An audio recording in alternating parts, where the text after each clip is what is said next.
Welcome to WTF here on a Wednesday afternoon. I hope you're having a great day. It's about to get better because we have a huge show planned for you today, including an interview with Big Dave.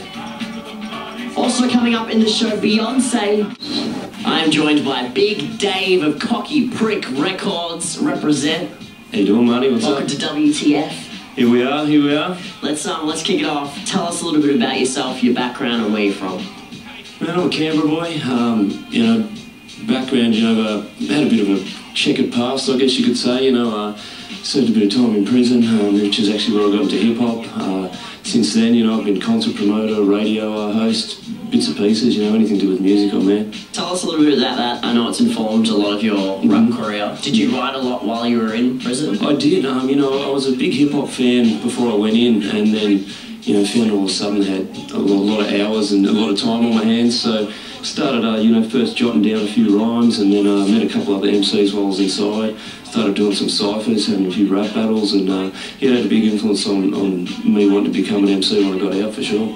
There's no doubt that our audience will be wondering what got you in there in the first place. Do you mind telling us about that? Yeah, I used to be a bit of a drug dealer, I guess you could say. A bit of a... I was trying to think of a clean way to say that, but there isn't really, I guess. Some other guys started dealing in the area that I used to sell in. We ended up arming up as a crew, going in there, shutting down their business. Unfortunately, one of the hookers they were working from this block of apartments ran out the back door. She called the police. Police surrounded the apartments as we were leaving, and I was charged with armed robbery and assault. And ended up with a 5-year jail sentence, which I served 2.5 years before I got parole. And how long ago was that? That was a long time ago now, man. That was probably about 8 years ago. So I haven't been in any trouble since. Once I got out of prison, I thought, that's enough of that sort of lifestyle, and completely gave that away, and dived headfirst into music. Yeah. And how's that going for you? This I guess direction that you're going in with music at the moment. Man, it started slow. The first couple of years I was just doing battles and stuff like that, and the last sort of 12 months or so it's really fired up. Got my debut album out. I've done some shows where I've been able to support like Ice Cube and D12 and Exhibit, people like that. Had the chance to record with some pretty big name acts: Corrupt, Dub C from Westside Connection, Necro, Joe Ortiz from Slaughterhouse, and another big one, Snoop Dogg, which was a big coup. I've been a fan of Snoop since I was like a teenager. He's been around for a while. And, to have done a track with him is just it's a surreal experience, man. It's unbelievable. Definitely. Well, let's cut to it right now. Let's have a look at the original featuring Snoop Dogg and this guy, Big Dave.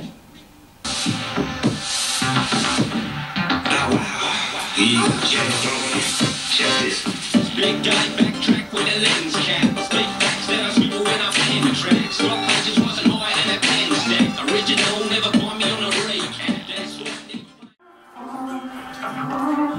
That was the original with this guy, Big Dave, and if you may have heard, Snoop Dogg on that track as well. Yeah. Tell us how you had made that collaboration happen, man. Man, I'd just come off the back of another solo single I did, and we had a fair bit of success with that. Got on about 160 top 30 stations around the country, and I was sitting down talking to a producer friend of mine that's based in the States, and I said, man, I've done really well with this, so I've got to capitalise on it and do something really big for my next move.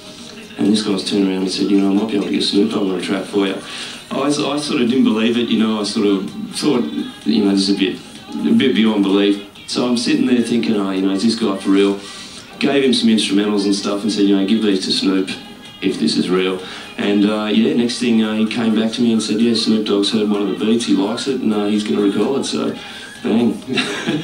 And when you first heard that, do you remember the feeling that you had? Man, I actually got Snoop's raw recording back on Christmas morning. So, how's that for a present, man? Not bad to get that I onto can the remember track. it, man. I was just speechless. Now, your album Self-Made came out in April. Yeah.